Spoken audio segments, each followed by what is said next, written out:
we're going to be working on different ways to write equations of lines given different information. So here we have a picture, and on this next problem down here, we have a table. So those are the two we're going to focus on.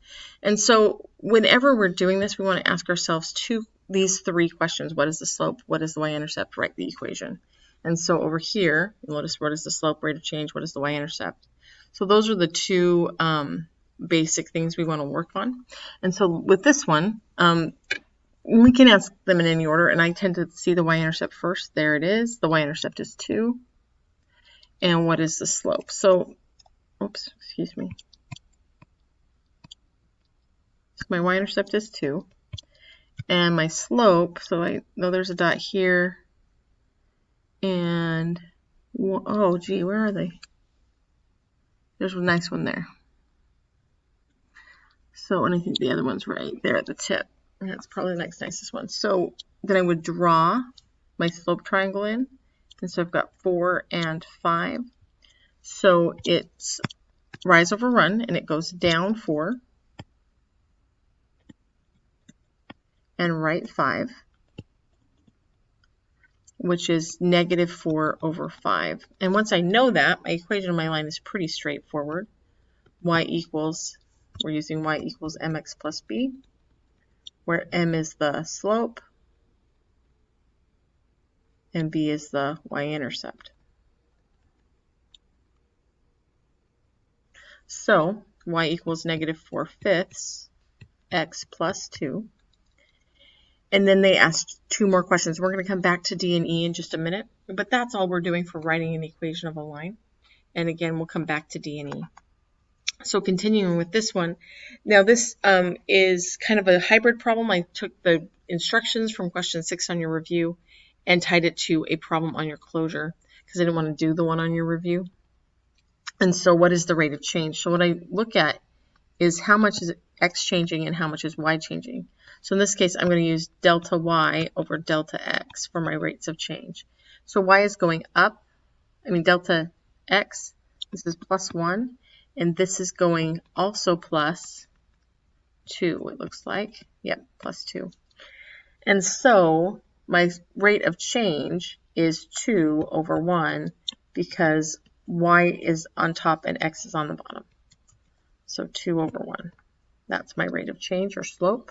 Now here's the part with my starting value. It's not there. It's not listed because I don't have 0.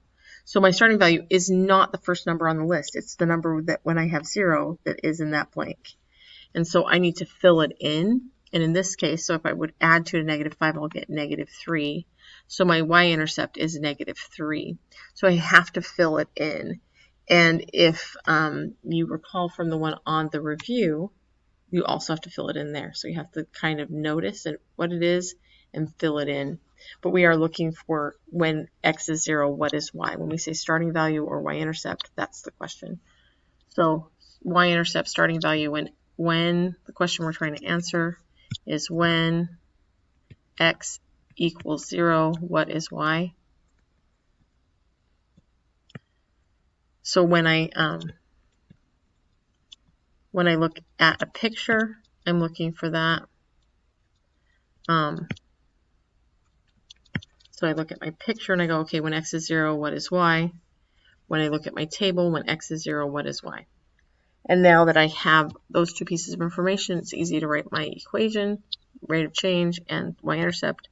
Y equals 2x minus 3. And the most common mistake on this one is getting the rate of change upside down because x is on the top of the table, therefore x goes on top, but it's always change in y, so y always goes on top. So the last 2 I wanted to talk about were parts D and E, which is what would the slope of a line parallel line to the given line be.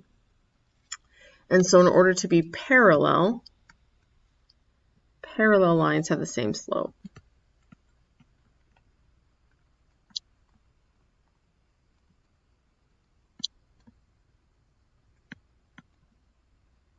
And so all I need is to keep the slope exactly the same. So the slope is negative 4/5. That one is really straightforward and shouldn't confuse you. So you can think about, to be parallel, I just move the line up. So if I move it up 3 and I move it up 3e, I'm parallel, and now I have this new thing. Perpendicular is quite a bit more difficult. Perpendicular slopes, and that's the symbol for perpendicular. Perpendicular slopes are opposite reciprocals.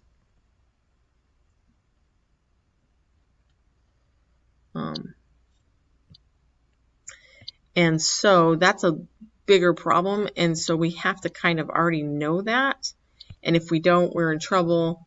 The other thing we can do with our picture, though, is we can use the idea of rotation and help ourselves out. So if I take and rotate around any point, if I rotate my line, in this case I will rotate my slope triangle because that's what I have here, and rotate my line 90 degrees,